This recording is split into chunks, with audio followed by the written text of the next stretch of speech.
When you look at Shalamwana, what we remember her for beyond the music is even the persona she carried for the Congolese country. You know, in Congo they called her Mamu National, mother of the nation.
Good afternoon. This is Lunchtime News. Thank you for joining us this afternoon. We have a comprehensive bulletin lined up. My name is Jacky, Wambiru, and to kick us off this afternoon, we shall be crossing over to Meru County, where an MCA who led the motion to impeach Meru Governor Kibera Mwangaza from office says the rule of law will apply on whether or not the governor will remain in office.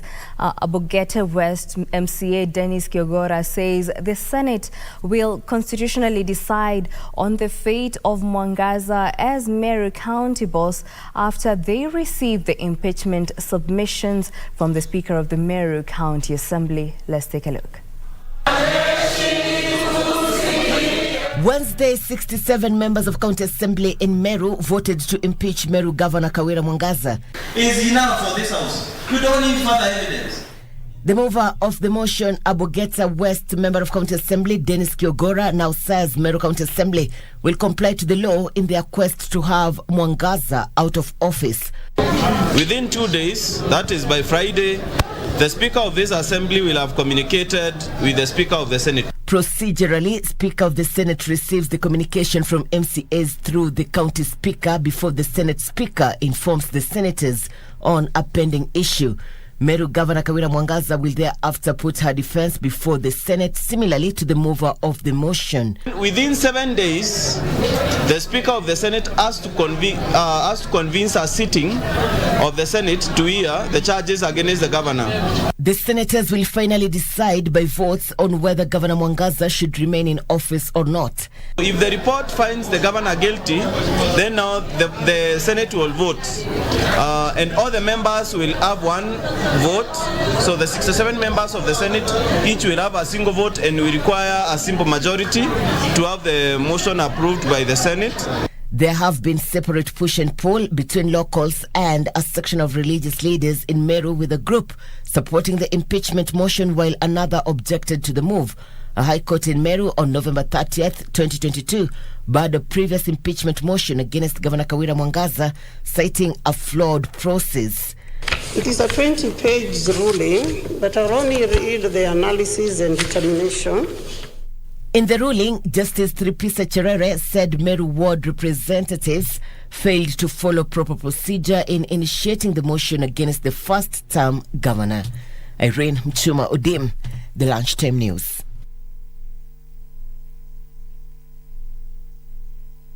The petition case challenging the victory of Busia Governor Dr. Paul Etoma hangs in balance after the Independent Electoral and Boundaries Commission made an application to strike it out on grounds that it is improperly filed before the court.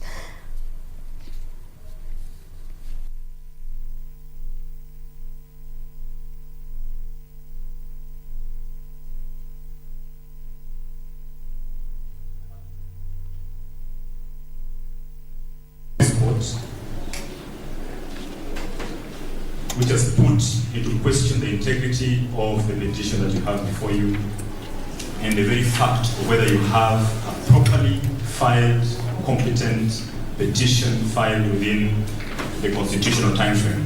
And so you do not have a catalog of what is out of time.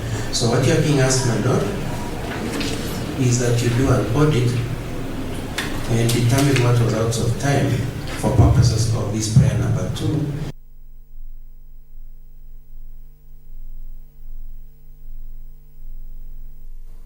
Police are seeking 7 more days to retain murder suspect Mahadi Mohammed Farah, who appeared before Senior Magistrate Mercy Maringo in order to complete their investigations. The DPP had preferred more charges on the suspect, with the police also seeking orders to prove his nationality. The prosecution asked the court not to release the suspect on 200,000 shillings cash bond to allow the ODPP to complete its investigations, with the court granting 6 working days before Mahadi takes a plea for the murder charges at the High Court. The magistrate agreed that the 7 days are sufficient so that the ODPP can have its work done, the DCI and the ODPP, before the matter goes for High Court for the plea taking with regards to the murder of Mr. Mahmoud Hassan Abdi Fatah. The advocate for the deceased family, Wilberforce Akelo, said there is a need to offer protection to the victim's family, considering the seriousness of the case. The victim that was litigated, we argued that the safety of the victim and the witnesses it has stake, and we argued that the court has that jurisdiction to ensure that the Victim Protection Agency and the Witness Protection Board comes on board and protect the family. Collins Shadrack for Lunchtime News. A somber mood engulfed Luanda sub-county in Vihiga County during the burial of 2 sisters who were struck by lightning. The 2 had taken shelter in a kiosk when lightning struck, killing 3 people on the spot. Trevor Ngendo reports.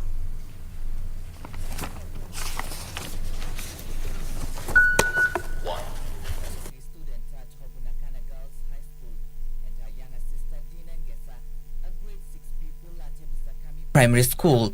The 2 sisters were part of 3 victims struck down by lightning as they took shelter under a makeshift kiosk on their way home from school. Jesus is the author and the finisher of our faith. In an emotional send-off in Luanda sub-county, their father Philip Mondia showered praises to his daughters, recounting the pain of the loss of his daughters, terming it a big blow to the family. Rose na Dina walikuwa watoto wa heshima na furaha. Nikiomba kitu walikuwa wanatumia lugha ya baba nisaidie, kunionyesha kwamba kweli wananipenda. With a heavy heart, their mother Esther Winner reminiscens the fond memories shared together. Kusikia kifo watoto wangu nilihuzunika sana. Nilipenda watoto wangu, niliteseka, niliishi njaa watoto wangu, nikitaka nikae kwa watoto wangu lakini ilishindikana. Ndetu Mungu kwa watoto wangu malipema. The family is now calling for prayers to help them withstand the grief. Trevor Ngendo for Lunchtime News. Unemployment is a factor that has caused many especially to suffer from depression and lose hope for a better future.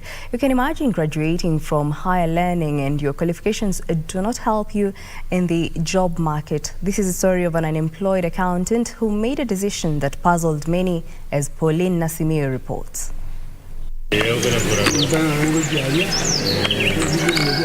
Meet Jones Nyaberi. With all these academic qualifications, he decided to be a boda operator.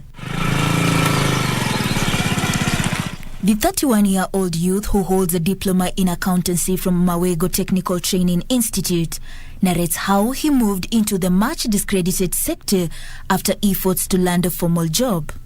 Niliamua kuingia kwa biashara ya pikipiki kwa sababu sikuwa na option nyingine yenye ilibaki kwa maisha yangu sasa, kwa sababu nilikuwa nimejaribu kutafuta kazi yenye nilisomea mimi, sikufaulu. Sasa hikabaki tu nitafute pikipiki ndio ni tikimu kimaisha, kwa sababu ukiwa mwanaume na ukiwa mkubwa kwa familia yenu, sasa lazima uchitume, uangalie pale huku uone ni nini naweza kuletea pesa. He demystifies the informal transport service sector, saying it should not be condemned wholesale for the wickedness of a few members. Kuna wale ambao wametuharibia jina ama wameharibia sekta ya bodaboda jina. Wanatumia pikipiki vibaya. Ningependa kusema hivi, si wanabodaboda wote ambao ni wakora wakorofi. Kuna wale ambao tumejituma kwa hii biashara kuinua maisha ya familia zetu. Kuna wale ambao tumejituma pale, huenda ikawa mimi ni mmoja wao ambao walikosa kazi baada ya kuhitimu. Wameingia kwa hii sekta kujitafutia. He advises youth fresh from college not to discriminate against jobs, but be prepared to engage in ventures that can act as a startups towards earning their livelihoods. Wasije wakachagua kazi mwanzo. Ile kazi yenye itakuwa ya kufanya, yenye utapata, ifanye na uipende mwanzo. Wasidi kujituma. Wasije wakakae chini, wakasema sasa mimi, kama mimi John sasa ningekaa chini niseme sasa natafuta the white collar job. Wende ikawa maybe singefika mahali nimefika. According to his father, the boda boda business enabled his son to build 2 residential houses for them and himself. Tuna uwezo kamili wa kumsupport, lakini kwa sababu Mungu ako na sisi bado, ametubariki na tumepata kitu kidogo kutoka kwa kasi ya biashara ya bodaboda. Tumejenga nyumba, amejijengea yeye mwenyewe nyumba na ametujengea nyumba kadogo. Nyaberi, however, appeals to the 2 levels of government, the private sector and people of goodwill, to consider hiring him based on his qualifications. Nina hamu sana, na ninajua kuna watu wazuri bado huko nje ambao huenda ikawa watanisikia na wanaweza kuwa na mkono wa kunipatia kazi ama kuinua kiwango changu cha maisha kutoka mahali nipo. Ninayo moyo wa kufanya kazi. Natamani sana kusonga kutoka kwa hii kiwango. Pauline Nasimiu for Lunchtime News.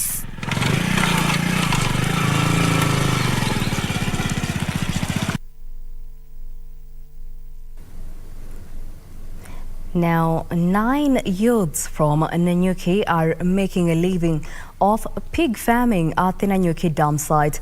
The business startup has kept the youths off the street and life of crime. The venture that is empowering their lives has also doubled up as a cleanup exercise in order to conserve the environment. Let's take a look. While the majority may see a garbage dam site as an off-putting scenery, to the youths in Nanyuki, it is an absolute piece of gold. The hustle and bustle to stay off the streets prompted the homeless group of youths to venture into pig farming at the dam site. The 9 youths who previously belonged to the street families started a pig farming project at the Nanyuki dam site in 2021 and have so far sold a total of 25 pigs to the local butchers within town. They note that running their business venture is not as expensive as they have the pig feed readily available from the waste dumped, hence making it an affordable business to run. Na hizi nguruwe hapa hivi tunatolea nanga tunazinunua, na tuliona kuliko hii chakula inakujaga hapa ni mingi, tukanunua nguruwe, ndio hizi nguruwe tuweze kuzilelea hapa. Bado tunatafuta kaoda bado huko nje, na serikali tungeiomba ituongezee mradi ndio tukaweze kuchangamka kama mavijana. However, the youths are lamenting being associated with crime around the dam site following upsurge of muggings and late night attacks. Tunaomba kuna kitu tunaiba na tuuzai kitu ya mtu. Kama tumefika kulicha manguruwe kama hizi, hakuna mtu anaweza kaguza kitu ya mtu hapa. Hatuwezi ajiriwa sote. So tunafaa tuna kritiki. Tutaweza tuko na idea nyingine very. So kitungiajima youth tukue innovative. Let's be innovative. They are now calling on to the county government of Laikipia to empower them in order to expand their business venture. For Lunchtime News, I am Teresa Mutai.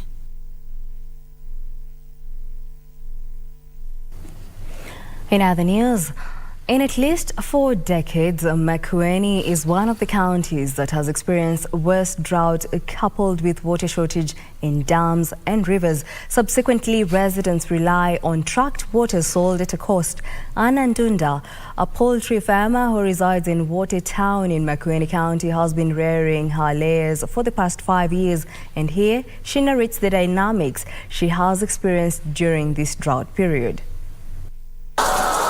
In Watertown, Makueni County, we meet Anna Ndunda coupling with her daily chores of preparing her layers.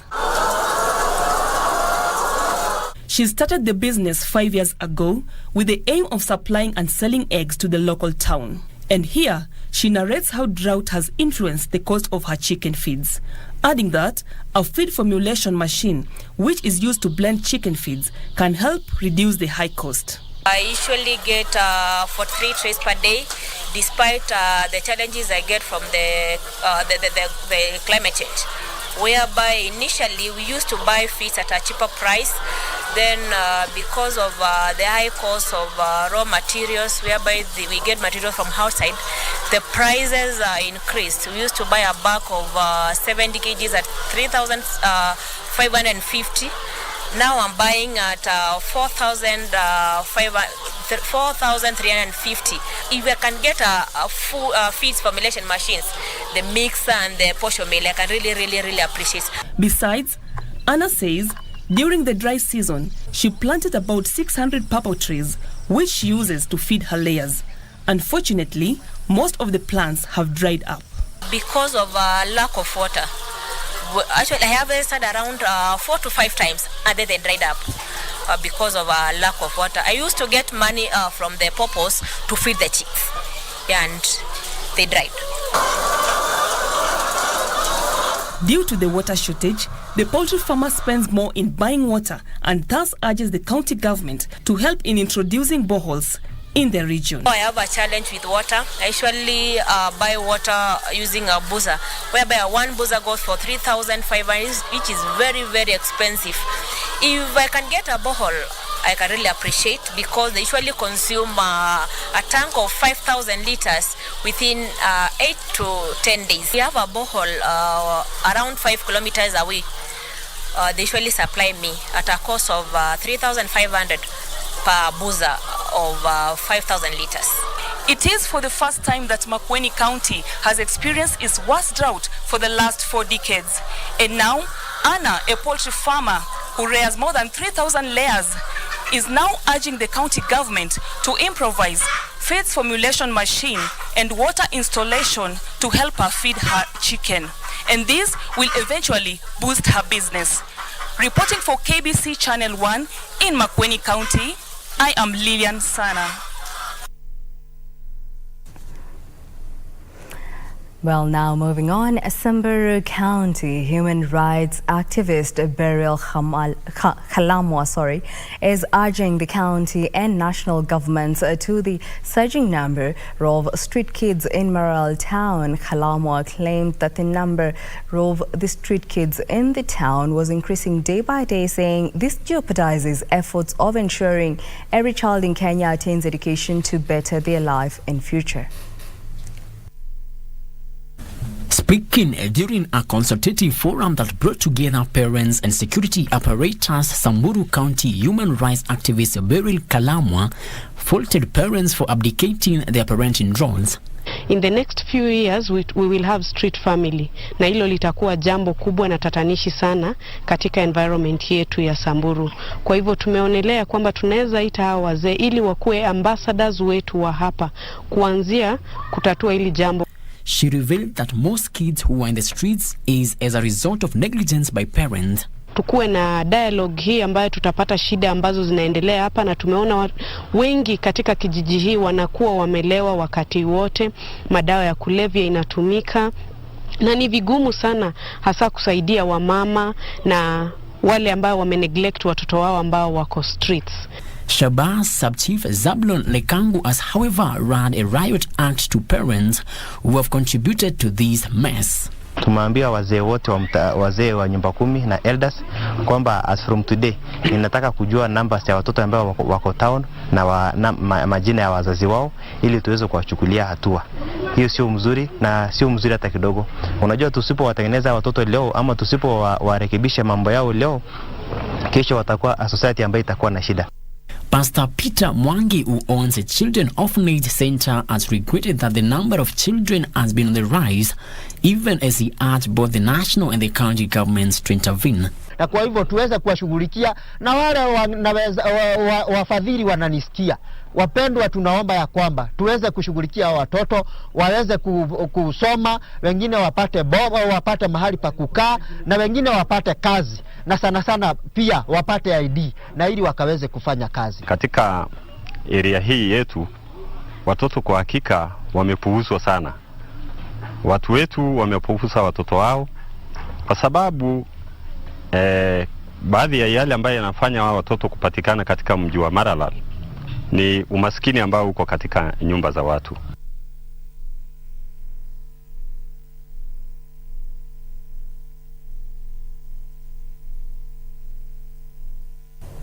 Kiambu County Thika Water and Sewerage Company, in partnership with other stakeholders, have pledged to conserve water catchment areas within its jurisdiction by protecting encroached areas through fencing and planting of trees. The stakeholders stressed on the need for all Kenyans to secure riparian land and conserve the environment by planting trees to end the perennial drought that has affected millions of Kenyans. The government's Forest Restoration Program initiative, which targets to plant over 10 billion trees in 10 years, is taking shape after institutions and organizations pledged to work together to realize that dream. In Thika Town, Kiambu County Thika Water and Sewerage Company, in partnership with other stakeholders, are leaving nothing to chance in combating climate change. Thiwasco Managing Director Moses Kinya, while joining other stakeholders in a tree planting exercise, urged Kenyans to join in the bid to restore the country's forest cover and in turn combat the harsh climatic change. Kenya decried the growing encroachment of wetlands and riparian land that often leads to pollution and water contamination and committed to conserve it. Today was a big day to plant various kinds of trees, including bamboo, Meru oak, Thika palm, and other kinds of trees that grow around this area, and for the purpose of protecting our environment. And we are doing this in support of our president and the government, and we have already fenced, and the purpose for fencing is to ensure that this land is protected. On his part, Tugi Kosgei, a senior officer from Thika Kenya Defence Force Barracks, urged residents to heed the president's directive of tree planting, noting that Kenya is experiencing harsh climate change that, if not reversed, could plunge the country into food insecurity. Tunaungana pamoja sisi wote tuweze kumit hiyo target ya kupanda miti, ndio hii environment yetu na ya climate change iweze kuwa mzuri, tuweze kupata maji. Sentiments echoed by other stakeholders present. Kupanda miti ni kupanda na kutunza ndio iendelee na kukua na mwishowe tuweze kupata ile tunatarajia kutoka kwa hiyo miti. Opicho Chemtai for Lunchtime News. And I cross over from environmental matters to the Safari Park Hotel, where the Independent Electoral and Boundaries Commission is holding a stakeholders dialogue forum on post-election evaluation for the 2022 general election. Let's listen in to what IEBC Commissioner Abdigule had to say earlier. First, experiences and feedback from you as our stakeholders who are engaged in the processes will be the cornerstone of the report that will be drawn to guide the Commission in policy direction, strategic planning for the future activities in future elections. Therefore, it is time to relive our individual and collective experiences of the 9th August 2022 general election and review the electoral cycle activities that led to the general election. I urge you to be candid in reviewing and discussing your experiences. The evaluation has adopted a mixed method participatory approach. Qualitative data is being collected through county forums, from key informant interviews, focus group discussions, which will be completed in the different data drawn from the questionnaires and desk reviews, and this will help us to pick out the commonalities and correlations of issues raised, which will generate key findings, challenges, extract lessons learned, draw conclusions, and provide overall recommendations to inform electoral reforms and process improvements for future elections. The Commission started this process by organizing a staff debriefing session to review and learn from the experiences of the 2022 general election. This was the first stage of the evaluation, post-election evaluation, and it aimed at providing a platform for open canvassing on the conduct of the 2022 general elections by staff who served in various capacities, which will inform future improvements. It is important to observe that preparations for the 2022 general election started at the conclusion of 2017 general election. And during that time electoral cycle, that cycle ended with a post-election evaluation exercise. It is from that evaluation that the Commission drew its findings and recommendations. Well, those pictures on your screen were earlier on when IEBC Commissioner Abdi Gule was speaking at Safari Park Hotel, where a stakeholders dialogue forum is currently underway. We shall be keeping you updated in our subsequent bulletins. For now, we move on. High cost of embarkation requirements has been termed as the main stumbling block for hundreds of seafarers to secure cruise jobs outsourced locally by international mining agents. Maritime Principal Secretary Shadrach Mwadime said the many academic requirements for the embarkation jobs have denied many seafarers the opportunity to work in the maritime sector. Despite promising strides by the government to secure employment in various sectors of the shipping industry, the maritime stakeholders are yet to hit the targeted numbers meant for export globally. Despite securing employment in various cargo ships and cruise lines with various shipping lines across the world, the cost of meeting the embarkation requirements have derailed the dreams of many. How best we deal with that process of engagement is what will make other crewing agencies come to Kenya. Before this process started, we used to process in 1 month 6 or 7 crewing agencies, and we had with the limited set that we had, and it was. But now suddenly, within a month, you have to deal with 400, 300. So it's a very big number. The Kenya Maritime Association recently signed MOU with a financier. However, the board insists it is not enough to cater for everyone. It's something that is almost completed. In the next few weeks, we should have a seamless process. We are piloting this scheme with KCB. Once it's aligned properly, I'm sure we'll get so many other institutions, financial institutions on board to also participate. The State Department of Shipping and Maritime has worked very hard together with immigration to facilitate them getting their visas and their passports, and we are conscious of that because we have specific times they're supposed to report. If they don't meet that one, then it means the next party will be taken and somebody loses. And that's what we are working very hard to stop from happening.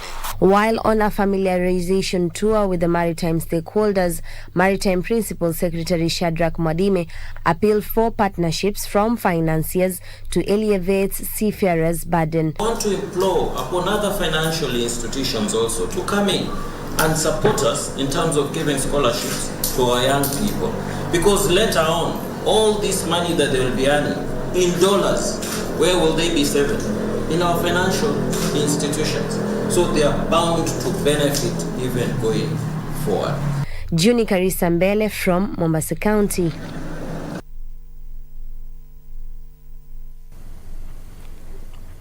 Well, that report by Juni Karisa brings us to our first break here on Lunchtime News. Don't go too far, we still have more news coming up.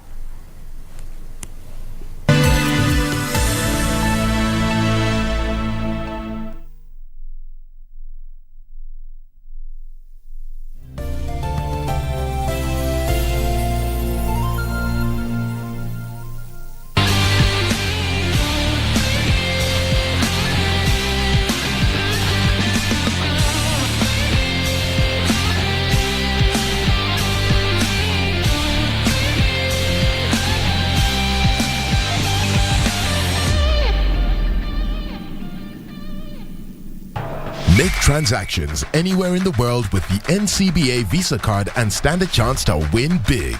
Join the FIFA World Cup 2022 when you win an all-expenses-paid trip for you and your +1 to watch 2 games. Or win exciting weekly prizes that will make your FIFA viewing experience super duper. All it takes is a swipe or a tap to pay 2,000 Kenya shillings or more with your NCBA Visa debit or credit card. The more you swipe or tap to pay, the higher your chances of winning with 1 point for every 2,000 Kenya shillings spent. Don't miss out. NCBA. Go for it.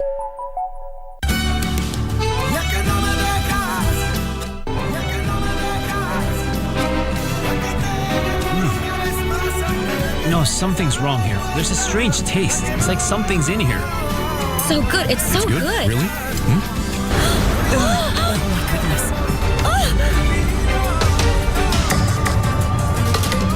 Please wake What's up. the matter? Alan. Please wake up, Alan. Alan, you've been watching. What's the matter with you? You said you'll no longer sabotage the event. How could you possibly poison the food with ammonia? Oh my goodness, this can't be happening. Adriana, my darling, I have to be sure that you're okay.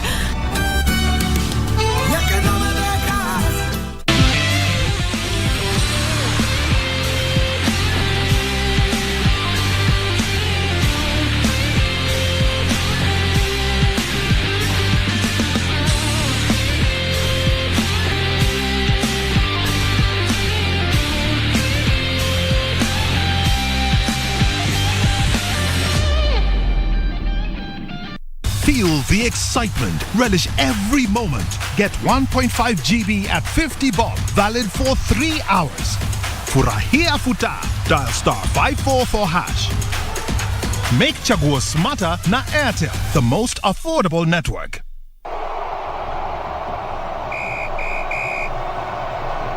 The Argentine player, so right call by the Italian match official. But now yes, there's a chance here. And taken out. Penalty. And the yellow card. Just how they lost concentration, this Croatian side, to be exposed. Wide open at the back. And the yellow card for Josko Javiero. So then, they were on the ascendance, and that the... Looks like he's got some pain in the wrong areas that can be very painful for a man there, Dominic Kovic. Hoping to protest that decision, but nothing given. It's actually Kovac gets the yellow card. Apologies about that.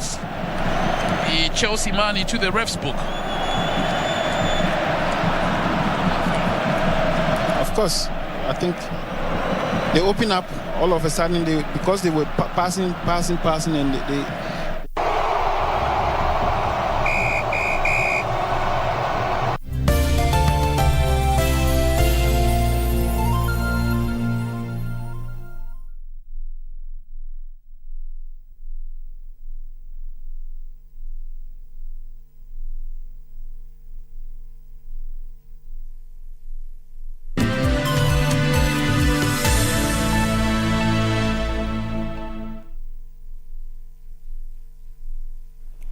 Welcome back.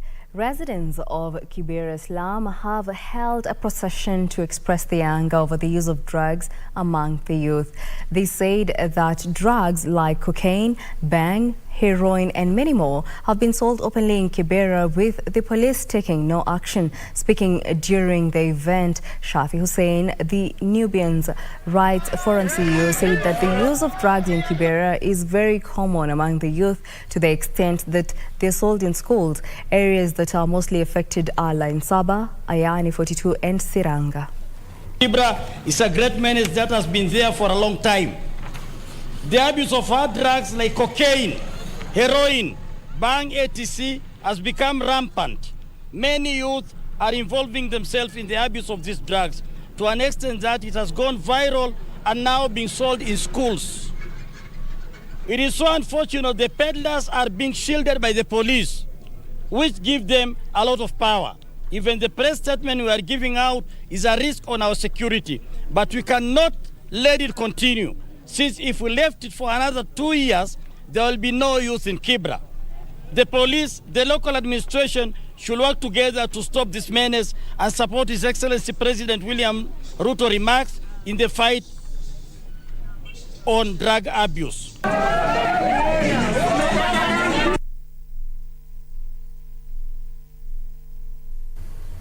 More than 50 youth from Kajiado South Sub-County have benefited from a youth mentorship program meant to instill a reading culture, enlightening them on the dangers of drug abuse and retrogressive cultural practices. In a session organized by Kenyans Reading and Writing Culture in partnership with Tangata University College in Kemana Social Hall, the organizers observed that most youths lacked guidance and motivation to do the right thing. Parents were also challenged to embrace youth empowerment programs. Leo tumepata elimu ya kwamba tunaweza tukasoma na pia tukajiimarisha katika maisha. Na shirika la leo limeengage mambo mingi kama FGM, kama mambo ambayo yanahusiana na madawa ya kulevya ambayo sasa ni visa ambavyo vinaendelea. Wazazi, tafadhalini supportini watoto wenu. Na mkisikia kuko na masomo mahali, hakika ruhusu mtoto wako. Wacha kusema mtoto wako hasikii. Wacha akuje kwa masomo na kuna kitu atatoka nayo. Wa shida ambayo tuko nayo Kenya ni kukosa kusoma.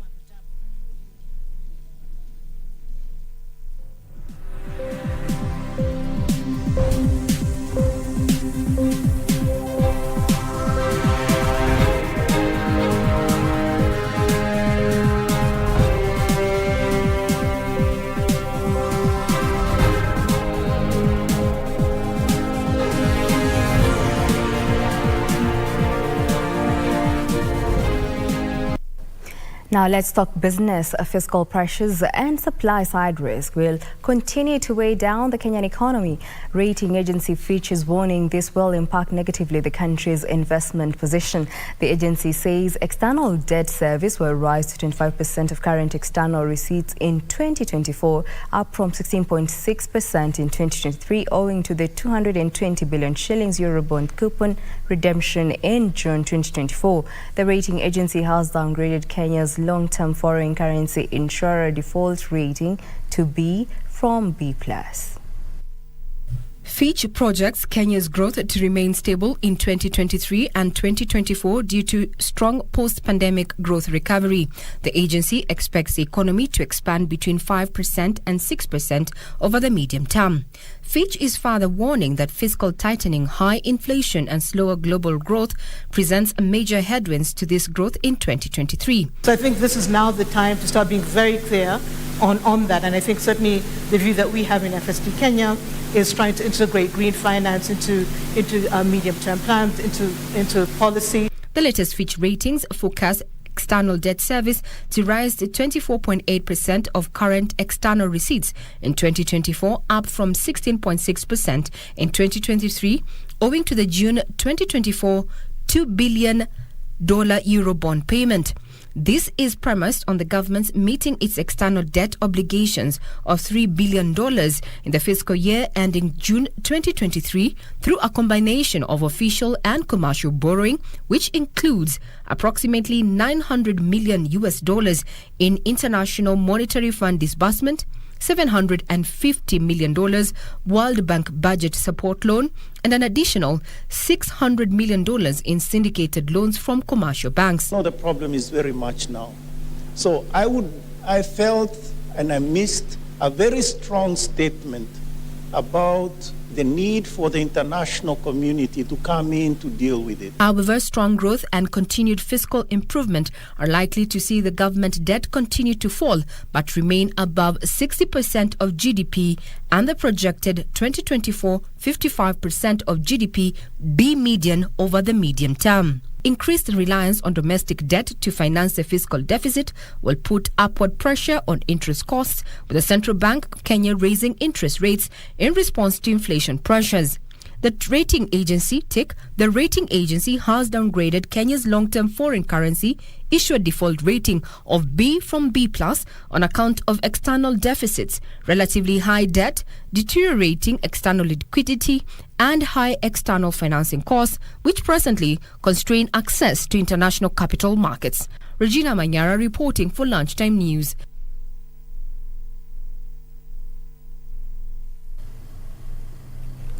Coffee growers want the Agriculture Ministry to hasten the constitution of the Nairobi Coffee Exchange Board to liberalize the coffee marketing. Agriculture CECs from 33 coffee-growing counties attribute the current poor coffee prices to in-trading by marketing agents who manipulate prices, calling for licensing of farmer cooperative marketing agencies to enhance accountability and openness.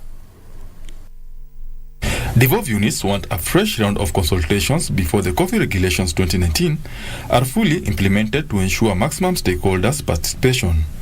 Agriculture CECs from coffee-growing regions say any regulations should be geared towards liberalizing the coffee subsector and allow multiple coffee marketing agents to trade at the Nairobi Coffee Exchange. We have farmers now who have had their own self-determination. They have registered their coffee marketing companies and they want to participate. They want to be participants in the auction directly without having somebody else in the middle to do that for them. Because they are competent enough, they are capable, they have the legal framework to be able to do that. The CECs claim the low coffee prices farmers are receiving at the auction is due to price manipulation at the Nairobi Coffee Exchange by unscrupulous marketing agents. Cartels can also actually control the auctions, and we know that it happens all over. So you cannot always just assume if the law has some loopholes that the same cartels can exploit. It's possible to exploit. They want the Nairobi Coffee Exchange Board reconstituted and more agents from the farmers' cooperative licensed to make the marketing more open and competitive. I know through the general regulations of 2019, we were given an opportunity even as counties that we can organize our people into marketing companies and we can access the auction. But we are aware that there have been forces that have been trying to limit that. This comes as coffee prices reduced marginally during this week's auction, despite the highest grade fetching 26,000 shillings per 50 kg, up from 25,000 the previous auction. Benson Drioba reporting for Lunchtime News. Micro, small and medium-sized enterprises should reduce duplication of products and move towards value addition to penetrate cross-border markets. The Micro and Small Enterprises Authority Chairperson James Meru says it is time for businesses within the East African community to leverage comparative advantage to effectively compete with the rest of the world. According to the East African Community Secretariat, at less than 20% intra-regional trade within the East African Community EAC, which compares poorly to, say, the 47% intra-regional trade in the Southern African Development Community and 65% in the European Union. We must remove our competition from amongst ourselves to start competing with the rest of the world and to try and identify where it is that we can together force competition that is going to increase the quality of our products. So as a country, as a community, I think we are ready for it. And from what we have seen here, this is the melting point of innovation and creativity, and we can't ask for any more. Speaking at the 8th day of the ongoing 22nd EAC Micro, Small and Medium Enterprises Trade Fair in Kampala, Uganda, public and private sector players resolved to see loopholes to enhance trade. A shirt which is made in Kenya is left on the shelves and somebody buys a shirt made in Turkey. Am I lying? You leave a suit made in Uganda, made in Tanzania, and you buy a suit made in UK. We are doing well, but we can do better because there is a huge demand for our products. If properly packaged, properly marketed, you might have noted that there's a lot of duplication. The 7 member states are bringing things that are similar. Sensitization, because we have been conditioned to think that the things that come in by air, the things that come from Dubai are the good things. But the good things are also here. That's why it's a mindset change, and we need to work on it. And while the drumbeats of progress continue, traders from around the region point to more remedies to teething challenges. Changamoto ambayo natamani iangaliwe kwa upana kabisa ni matangazo. Kwa sababu sisi lengo letu hili ni kuwapa watu fursa. Kama watu hawana taarifa, hii fursa tutarudi nayo. I'm calling out for East Africans to come together to buy East African and build East African. Kenya stands to gain from EAC's expanded market size and beyond, given that only 12% of business is traded within the EAC compared to other trading blocks. It appears there is no simple trade-off between trade and cooperation, but traders here say they'll continue to lobby for more opportunities in the East African region. Alanauko in Kololo Grounds, Kampala, Uganda. Old Mutual is targeting agriculture, real estate, healthcare and venture capital in an aggressive diversification plan. The company says it will also tap into sustainable energy, financial services, manufacturing and education while maintaining its traditional investment portfolio. The group's managing director, Anthony Muthega, says the company is exploring various investment opportunities in Kenya and the region. The last decade, there has been a notable shift by financial service providers towards alternative investment options in major diversification plans. These are seeing the number of investments in private equity and venture capital firms increase, indicating a positive reception of these alternative investment avenues. However, experts have been calling for tight regulations to safeguard returns and deter loss of investment among investors. Integrated financial service provider Olumucho Investment Group, which is the asset management arm of the UAP Olumucho, says it plans to tap into the alternative investment market to broaden its investment portfolio. The company says it targets various investment products like pension funds, renewable energy, health sector, education to help its clients benefit from high returns. The group's managing director, Anthony Muthega, says pension schemes need to work closely with experienced fund managers with a proven track record in the unique asset class. The ones who are highly inclined to invest in our longer term alternative investments, because alternative investments tend to be long-term in nature, at least most of them. And corporate clients like pension funds who we manage have long-term capital, which is patient and is able to enjoy the long-term returns which come from alternative investments like infrastructure. Alternative investments encompass non-traditional assets which may include private equity, agri-funds, private debt funds, REITs, impact funds, venture capital, health funds, art and antiques. They provide a very good portfolio diversification effect in that during market cycles, during cycles in capital markets, they have shown steady returns. So low correlation to markets and market cycles, they are able to generate a lot of return, a lot of cash flows and capital appreciation because of their sustainability and steady nature. Oldomuchu says the diversification plan is anticipated to stimulate economic growth that benefits communities, investors and other stakeholders. Frederick Moki for Lunchtime News. Kenya is embracing international financial reporting methods to increase foreign direct investment through accurate company valuation. The Nairobi Security Exchange CEO Jeffrey Odundo says Kenya's entry into the International Public Sector Accounting Standards Board next month will set in motion heightened financial data reporting, which could boost activity at the boards. Foreign direct investments accounts for about 1% of Kenya's gross domestic product.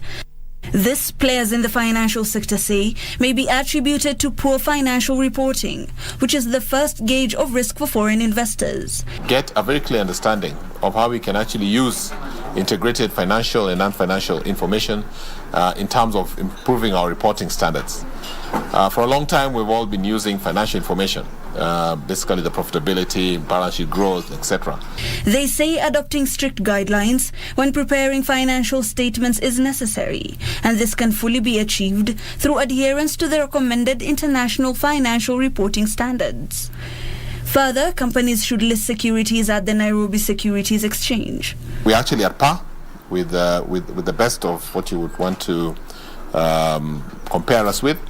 And don't forget, all our financial reporting is in compliance with international accounting and international audit standards. He further acknowledges the significance of adopting environmental, social and governance guidelines when reporting, especially as stipulated by the International Sustainability Standards Board. That's not enough. I think what investors want to see now, what customers want to see, is what is the company doing beyond just the financial information. It has enabled us improve our reporting,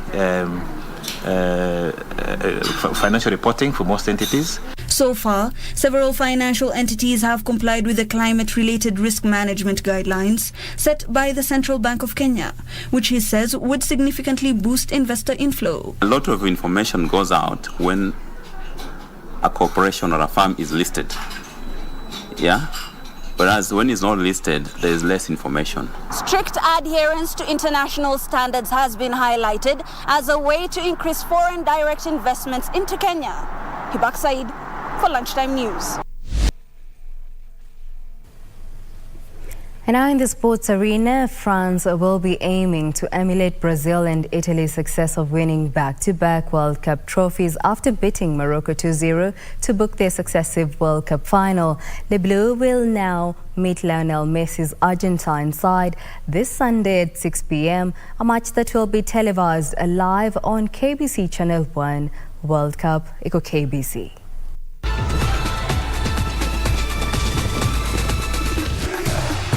And the other, but I tell you, the hopes of Africa have just been kicked into play. France reached their second successive World Cup final after beating Morocco in the second semi-final match. The team started strongly and were awarded after only 5 minutes when left-back Theo Hernandez scored a spectacular goal. Oh, now have a chance to bring in the build-up and good run down on the right side with a chance to bring it at the center from Mbappe. Is going on to his left foot again for a second shot. It's not yet completely out, and France have the opening goal here, and it comes from a defender. Hernandez is the man. Theo puts in the first goal for Le Bleu.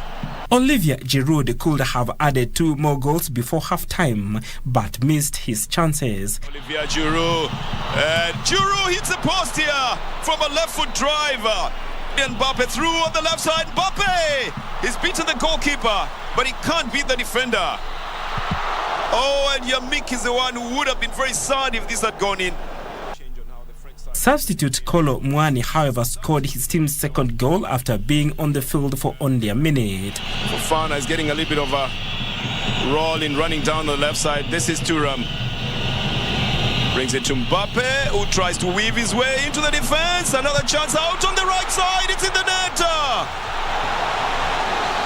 The Blue will now face Argentina in the final, with the Argentine team seeking to revenge their 4-3 loss to the French team in the last 16 of 2018's World Cup edition. Very well for Morocco, and they have given a good fight. Morocco will play Croatia in the third place playoff match on Saturday.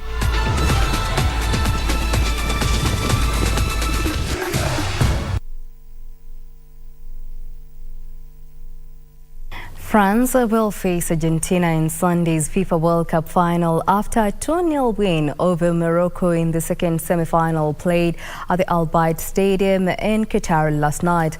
Morocco, meanwhile, will face Croatia in the bronze medal match on Saturday at the Al Khalif Stadium. Here are what team representatives said after the match, as put together by Daniel Wahome. Cup and returned to the final in the following edition after Italy did so in 1934 and 1938, Brazil in 1958 and 1962, Argentina in 86 and 90, and Brazil again in 94 and 98. They achieved this feat following a 2-0 win over Morocco, courtesy of goals by Theo Hernandez and Randall Colomwani. France coach Didier Deschamps was proud of his squad. It's great to have got through to the final on Sunday. It wasn't an easy victory. And we showed our quality and experience and team spirit. We had to dig deep even in the challenging moments in the match, and as coach I'm very proud and pleased with my players. Man of the match Antoine Griezmann has said they're now focused on the final against Argentina. Of course, there isn't only Messi. They have a strong side around him, and so we know it's going to be a tough game. And we know they're going to have a lot of support in the crowd. So we're going to get back to work tomorrow and talk about it and see what to focus on and see where we can hurt them and how we can try and defend against them. We'll be well prepared.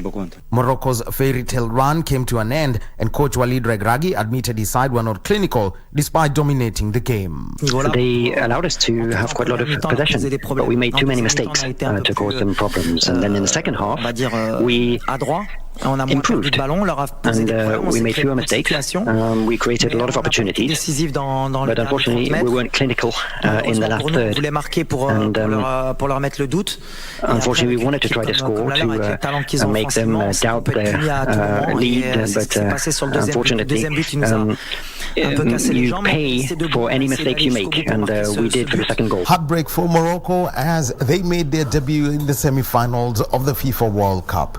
But we're going to have France playing against Argentina in the final on Sunday.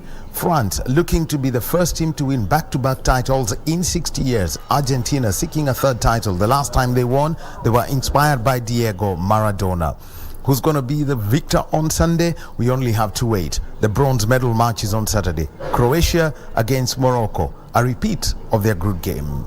That has been the semi-finals. On to the final weekend. Reporting for Lunchtime News, my name is Daniel Wahome in Qatar.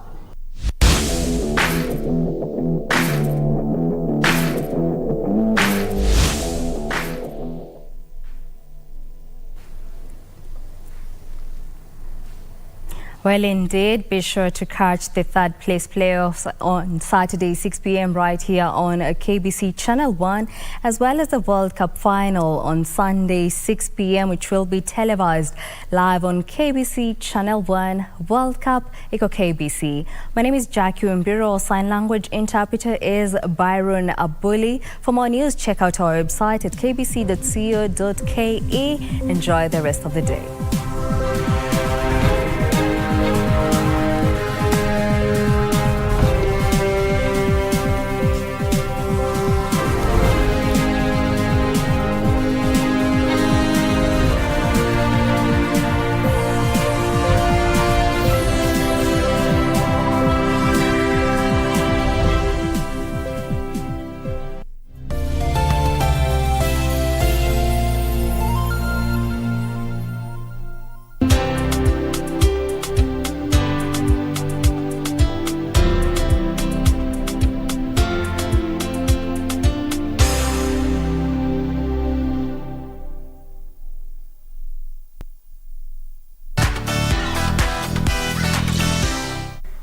Bono, the rock star, is out to save the world. But Bono, the Moroccan goalkeeper, was out to save Africa. You're my plug-in, baby. Yeah. Let's crucify our enemies. And that is Smith, the musician, as well. Let nobody ever tell you that revenge is not. It's a very sweet thing. It's very sweet. And it is a dish it's a best served. Cold 12 years later. You are an enemy, wapangie tu 2034. When you look at Shalamwana, what we remember her for beyond the music is even the persona she carried for the Congolese country. You know, in Congo they called her Mamu National, mother of the nation.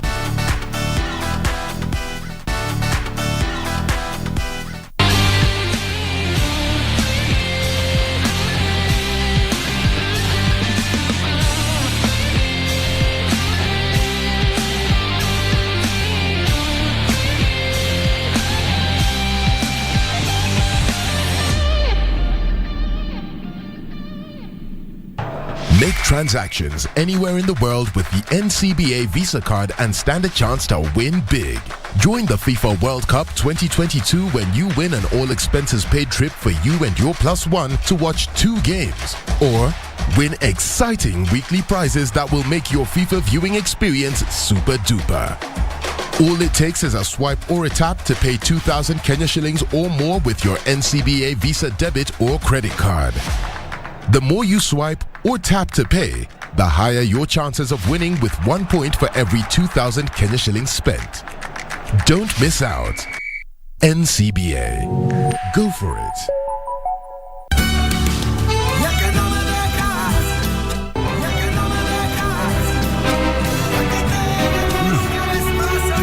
No, something's wrong here. There's a strange taste. It's like something's in here. So good. It's so good. Really?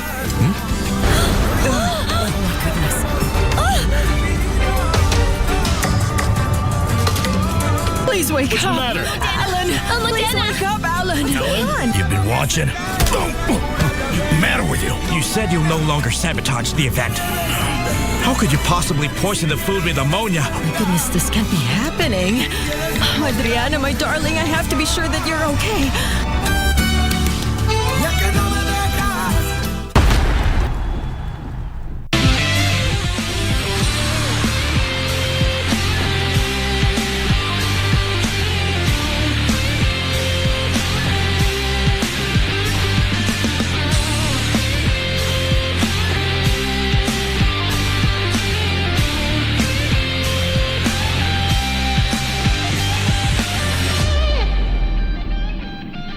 Feel the excitement. Relish every moment. Get 1.5 GB at 50 bob. Valid for 3 hours. Furahia futa. Dial *544 hash. Make chaguo smarter na Airtel, the most affordable network.